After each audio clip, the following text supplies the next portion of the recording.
नमस्कार, astrology first में आपका बहुत बहुत स्वागत है। दर्शकों, इस समय कुछ दृश्य हमें लगातार परेशान कर रहे हैं और ये तस्वीरें आ रही हैं उत्तराखंड के जोशीमठ से। जी हाँ, इस देव स्थान के ऐसे हाल होते देखकर मन में पीड़ा होना लाजमी है और सवाल ये भी उठता है कि आखिर ऐसा क्यों हो रहा है। आखिर जोशीमठ जैसे पवित्र स्थान की ऐसी दुर्दशा क्यों हो रही है। चिंता की लकीरों के बीच हम ज्योतिषीय आंकलन जानने की कोशिश करेंगे कि आखिर इन सब घटनाओं के पीछे वजह क्या है। तो बिना कोई देरी करे चर्चा करते हैं प्रसिद्ध ज्योतिषाचार्य आचार्य राजेश जी से। आचार्य जी, आपको बहुत बहुत स्वागत है। धन्यवाद। आचार्य जी, ये जो तस्वीरें आ रही हैं हैरान तो करती हैं, साथ ही साथ दुख भी पहुंचाते हैं कि आखिर इतना पवित्र देव स्थल का ऐसे हाल क्यों हो रहे हैं। क्या कहती है ज्योतिषीय गणना आपकी? ज्योतिषी गणना देखो, एक पवित्र स्थल की हम बात करें तो जोशीमठ की बात कर रहे हैं, है ना। बाकी जो पवित्र स्थल हैं वहाँ की भी यदि स्थिति देखते हैं तो वो भी चिंताजनक ही थी। महाप्रभु वल्लभाचार्य जी का एक ग्रंथ है कृष्णाश्रय। उस ग्रंथ में बड़ा मतलब एक लाइन बड़ी, वैसे तो पूरा जो कृष्णाश्रय स्रोत है वो बहुत ही अच्छा है, परंतु उसमें एक लाइन है, तिरोहितार्थ देवेशु कृष्ण एवं गतिर्भूः। देवों ने अपना स्वरूप छिपा लिया है, भगवान आप ही मेरे रक्षक हैं, ये उन्होंने कहा है। ये बात बिल्कुल सही है कि 12वीं शताब्दी से लेकर 2000 तक इन देवों ने अपना स्वरूप छिपाया हुआ था। अब 2012 से जब ब्रह्म सदी शुरू हुई है तब ये सब अपने अपने स्वरूप को वापस प्राप्त हो रहे हैं। जैसे आपने देखा अयोध्या, अभी अयोध्या वापस अपने मूल स्वरूप में आई। आपने बनारस देखा, बनारस वापस अपने मूल स्वरूप में आया। और बनारस के जो मस्जिद है इसका भी एक खुलासा होना, ज्ञानवापी का भी खुलासा होना शुरू हुआ। यदि हम इसको देखते हैं मथुरा के लिए, तो मथुरा भी नए स्वरूप में आया और महाकाल का भी मूल स्वरूप सामने आया, क्योंकि महाकाल की तो बहुत बड़ी भूमिका है पूरे विश्व को बदलने में और भारत को बदलने में। शास्त्रों में, शिव पुराण में भी और भविष्य पुराण में भी इसका उल्लेख आता है कि जब वो महाकाल का वापस मूल स्वरूप में आने शुरू होंगे तब कुछ परिस्थिति बदलेगी। और ये स्थिति बीच बीच में भी रही, जब महाकाल के ऊपर आक्रमण हुए हैं तब इन आतताइयों का विनाश हुआ है और ये गर्त में चले गए हैं और भारत का भविष्य उभरा है। तो वैसे ही ये जो तीर्थ स्थल हैं, ये तीर्थ स्थल अपने मूल स्वरूप को अब जागृत हो चुके हैं। जब ये मूल स्वरूप में अपने जागृत हुए हैं तो ये निश्चित मानकर चलें कि यहाँ जो भी आपदाएं आएँ, क्योंकि आप एक मान के चलें कि आप कहीं बाहर चले गए, आपके घर में कोई व्यक्ति आके रह रहा है, तो आप क्या करेंगे? आपके सीधा उखाड़ फेंकेंगे, पुलिस की मदद लेंगे, करेंगे। तो ऐसी जो प्राकृतिक शक्तियाँ ये उस चीज़ को उखाड़ फेंकती हैं। हम यदि जोशीमठ के संदर्भ में बात करें तो जोशीमठ जो है, ये जो स्थान है नारायण पर्वत हैं, यहाँ पर केदारनाथ बद्रीनाथ जो स्थान है ये सतयुग का स्थान है। और अब वापस सतयुग आने वाला है, क्योंकि हमारे जो 4 स्थान विशेष रूप से कहे गए हैं, 4 जो धाम है हमारे यहाँ पर, तो सतयुग का जो धाम है केदारनाथ बद्रीनाथ धाम, और द्वापर युग का है द्वारिका है, और त्रेता युग का जो है वो रामेश्वरम है, और कलयुग का है वो जगदीश जी हैं, जगन्नाथपुरी हैं। तो इस प्रकार से अब सतयुग की बारी है, तो सतयुग में निश्चित रूप से ये दोनों स्थान उभरेंगे। जैसे आपने 2012 में केदारनाथ में एक तबाही देखी थी और उसके बाद आप स्वरूप देख रहे हैं, बिल्कुल साफ स्वरूप हो चुका है।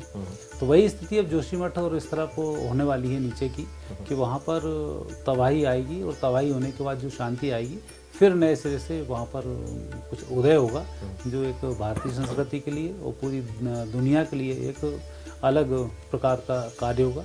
क्योंकि आने वाले समय में भारत दुनिया का जो प्रतिनिधित्व करेगा वो इन्हीं तीर्थ स्थानों के थ्रू ही करेगा, क्योंकि यहाँ जो 12 ज्योतिर्लिंग होंगे, 52 शक्तिपीठ होंगी, 4 धाम होंगे। तो इस प्रकार से जो तीर्थ स्थल हमारे हैं इनका वापस पुनरुद्धार होगा, और पुनरुद्धार के साथ ठीक है तबाही आएगी। आप तो कहना चाह रहे हैं कि अभी जो वर्तमान में जो तस्वीरें आ रही हैं उससे भी ज़्यादा अभी तबाही जोशीमठ में देखने को मिल सकती है? देखो, ये प्रकृति है। यदि आप बात करें केदारनाथ की, तो केदारनाथ ने आपको कोई संकेत नहीं दिया और रातों रात पूरा उतार के फेंक दिया, क्योंकि ये महाकाल की पावर है। और ये विष्णु जी की पावर है कि यहाँ बद्रीनाथ हैं जो आपको संकेत दे रहे हैं कि अब आप यहाँ से खाली कर दें और यथा योग्य स्थान पर पहुँच जाएं।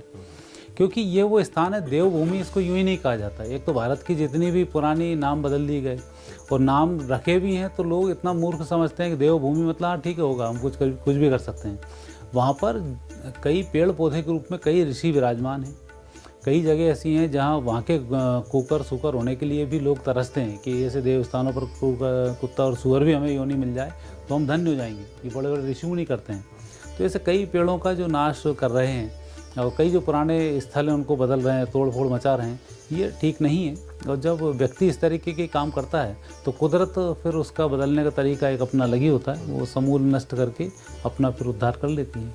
तो आचार्य जी, इस हिसाब से समझाया जाए कि जो देव हैं वो अब जागृत हो रहे हैं और तमाम ऐसे जो पवित्र तीर्थ स्थल हैं जो जागृत हैं उन्हें कहीं ना कहीं अब सफाई अभियान जैसा कुछ छिड़ा हुआ है, स्वच्छ करने की यहाँ पर प्रयास किया जा रहा है प्रकृति के तौर पर। यानी कि कहीं ना कहीं जो मानव ने वहाँ पर प्रदूषण फैलाया है, अतिक्रमण किया है और उस देव स्थानों की पवित्रता को भंग किया है। इसमें बिल्कुल यही, आज आप देख रहे हैं, आज से पहले बाढ़ें आती थी, इतनी तबाही नहीं होती थी। अब पूरी दुनिया में देखें, अभी बर्फ़ का तूफान अमेरिका में आ गया, पूरी तबाही मचा दी।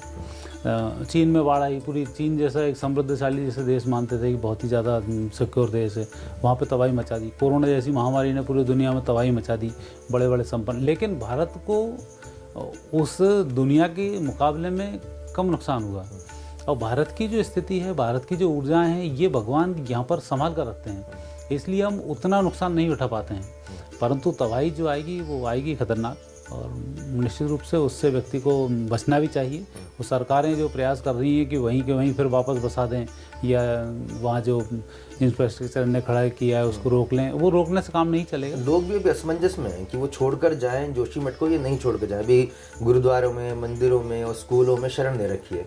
तो आप अपने इस प्रोग्राम के जरिए क्या कुछ उन्हें संदेश देना चाहेंगे? मेरा संदेश तो ऐसे लोगों के लिए यही है कि वो स्थान को छोड़ना ही बेहतर होगा यदि आप अपनी जान माल की रक्षा चाहते हैं, क्योंकि सरकार वगैरह वहाँ कोई कुछ नहीं कर पाता। जब एक जलजला आता है तो वहाँ कौन सी सरकार, कोई सरकार खुद वहीं बैठी हो तो सरकार नहीं बच पाती। तो ऐसी स्थिति में व्यक्ति को उस स्थान को छोड़ देना चाहिए। यहाँ की देवता लोग विराजमान हैं, आप लोग उनकी गरिमाओं को तो समझते हैं, आप लोग वहाँ रहते भी हैं, कौन से स्थान की क्या भूमिका है वो भी आप समझते हैं। तो उन सबको समझते हुए, उनकी इज्जत को रखते हुए, मर्यादाओं को रखते हुए आपको उस स्थान को खाली करके एक सही स्थानों पर जाना चाहिए, क्योंकि वहाँ वृक्ष पूरे काट दिए गए। क्योंकि वृक्ष ही कई ऐसे तपस्वी हैं। यदि मैं जागेश्वर ज्योतिर्लिंग जाया जाए तो वहाँ अभी शिव पार्वती का वृक्ष आज भी वहाँ खड़ा हुआ है, जो 121 फीट ऊंचा है और काफ़ी उसका तना भी 54 फीट के आसपास चौड़ा एक तना है। तो दोनों आज भी दिखाई देते हैं। तो ऐसे कई जो है देवी देवताओं के रूप में विराजमान है, उनको काट दिया गया है। तो निश्चित रूप से ये बहुत अच्छा नहीं है। तो वहाँ संकेत यही है कि आप यदि उस स्थान को छोड़ेंगे तो आपका भला है, और अन्यथा इन सब चीज़ों में पड़े रहेंगे, सरकार कोई मदद करेगी तो जब स्थिति बिगड़ती है तब मदद नहीं हो पाती है, व्यक्ति परेशानी में फंस जाता है। तो उस स्थान में भलाई यही है कि हम उसकी मर्यादाओं को ध्यान में रखें और अपनी व्यवस्थाएं खुद कर लें, ज़्यादा अच्छा होगा। एक अंतिम प्रश्न और लेना चाहूँगा आचार्य जी कि ये जो आप संकेत यहाँ पे साफ तौर पर बता रहे हैं कि अब वहाँ पे खाली करने में ही भलाई उस जगह को, तो आने वाले दिनों में जोशीमठ का स्वरूप क्या होगा? क्योंकि वो एक बड़ा ही पर्यटन स्थल भी है, तीर्थ स्थल भी है, तो क्या पूरी तरह से वहाँ वो जनसंख्या विहीन हो जाएगा? किस तरह का स्वरूप आप आने वाले दिनों में देख रहे हैं? देखो, पर्यटन के मामले में हम और हमारी सरकार एक बहुत बड़ी गलती कर रही है। पर्यटन का मतलब एक मूर्खतापूर्ण ये व्यवस्था है कि वहाँ से पैसा आना शुरू हो जाए। पैसा आना मतलब वहाँ के क्षेत्रों की मर्यादाओं को आपने ध्यान नहीं रखा। पर्यटन खोलना है तो नए स्थान है, नए स्थान बना दो, वहाँ पर पार्क डेवलप कर दो, दुनिया भर की सब चीज़ें डेवलप कर दो, पर्यटन स्थल बन जाएगा। लेकिन देव स्थानों के नाम पर पर्यटन, जैसे महाकाल में महाकाल का जो लोक बना दिया, वहाँ इतनी चिल्लाचोट होती है, साधना की जगह, शांत रहने की जगह चिल्लाचोट करते रहो तो महाकाल का मूल स्वरूप ही खत्म हो जाएगा। तो पर्यटन के नाम पे जो मूल स्वरूप नष्ट किया जा रहा है वो गलत है। उस मूल स्वरूप को वहाँ पर रखना चाहिए। और यही कारण है कि ये जो स्थान है इसी प्रकार की मनुष्य की हरकतों से नष्ट होते हैं, फिर वापस खड़े हो जाते हैं। 1000 साल पहले लगभग हुए, 900 समथिंग साल, उससे पहले केदारनाथ बद्रीनाथ का एक ही पंडा हुआ करता था। बद्रीनाथ की आरती करके केदारनाथ चला जाता था, और आज 300 किलोमीटर का अंतर हो गया। तो उसका एक भूकंप आया, एक बीच में पहाड़ हुआ और सारा के सारा डिस्टर्ब हो गया। पर शंकराचार्य जी आए, उन्होंने वापस जोशीमठ को खोज निकाला, फिर सारी व्यवस्थाएं कर दी। तो ऐसा देव पुरुष फिर आ जाता है, फिर उनको निकाल ले जाता है। और जब हमारे सामने अभी है ही, और हमारे पास टेक्नोलॉजी भी इतनी है पहले की तुलना में, तो अब हम उनको बचा सकते हैं। तो मूल स्वरूप इनका बचा के रखना चाहिए, और अन्यथा नष्ट होने में तो देरी होगी नहीं। और वापस यदि हम बचाएंगे तो कुदरत को थोड़ी आसानी होगी इन सब चीज़ों को बचाने में। नहीं तो कुदरत तो अभी नष्ट करेगी, फिर वापस ढूंढ लाएगी उसके लिए, कोई ना कोई व्यक्ति आएगा ढूंढ लाएगा। तो ये जो मठ है जितने भी हैं, 12 ज्योतिर्लिंग हैं, 52 शक्तिपीठ हैं, जितने हमारे शंकराचार्य की 4 मठ हैं, 4 हमारी पुरियाँ हैं, 4 हमारे धाम हैं। तो ऐसे कुल मिलाकर 1000 के ऊपर हमारे मंदिर हैं यहाँ पर इस देश में, जिनका कि पौराणिक महत्व है, जो सदियों से चले आए। मत्स्य अवतार से लेकर आज तक के जो मंदिर वगैरह बनाए हुए हैं, इनका एक अपना स्थान है। और निश्चित रूप से वो नष्ट भी होते हैं, तो फिर वापस उसी स्थिति में आके समय आने पर फिर खड़े हो जाते हैं।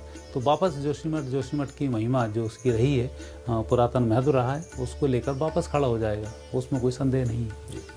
तो यानी कि दर्शकों, साफ तौर पर आचार्य जी बता रहे हैं कि अभी फिल वक्त अगर हम बात करें, इस समय की बात करें, तो जोशीमठ को जल्द से जल्द खाली करने में ही सभी की भलाई है। प्रकृति अपने मूल स्वरूप में लौटना चाहती है, देव स्थान है, उसकी पवित्रता भंग हुई है, इसके कारण हम सभी जानते हैं। तो इस समय प्रकृति का सहयोग करने में ही सबकी भलाई है। और कुछ समय बाद एक बार फिर जब पुनः जोशीमठ अपने प्राकृतिक और मूल स्वरूप में वापस लौटेगा, तो निश्चित तौर पर उस समय हम सभी को ज्ञात होगा कि ऐसा क्यों हुआ और उसके पीछे ईश्वर का बड़ा संदेश क्या था। आचार्य जी, आपने समय रहते लोगों को जागरूक किया, सतर्क किया, आगाह किया, इसके लिए आपका बहुत बहुत धन्यवाद। आपकी ज्योतिषी गणना के वजह से हमें लगता है कि हमारे जो काफ़ी दर्शक हैं, उनके प्रश्नों का भी उत्तर मिला होगा, उनकी जिज्ञासा शांत हुई होगी, और आगे की दिशा क्या करनी चाहिए वो भी उनको समझ में होगा। आपका एक बार पुनः बहुत बहुत धन्यवाद। धन्यवाद। दर्शकों, आचार्य राजेश के साथ आपको ये एपिसोड कैसा लगा, आप हमें कमेंट करके ज़रूर बताइएगा। पब्लिक फर्स्ट पर खबरों का सिलसिला लगातार जारी है, देखते रहिए पब्लिक फर्स्ट। नमस्कार।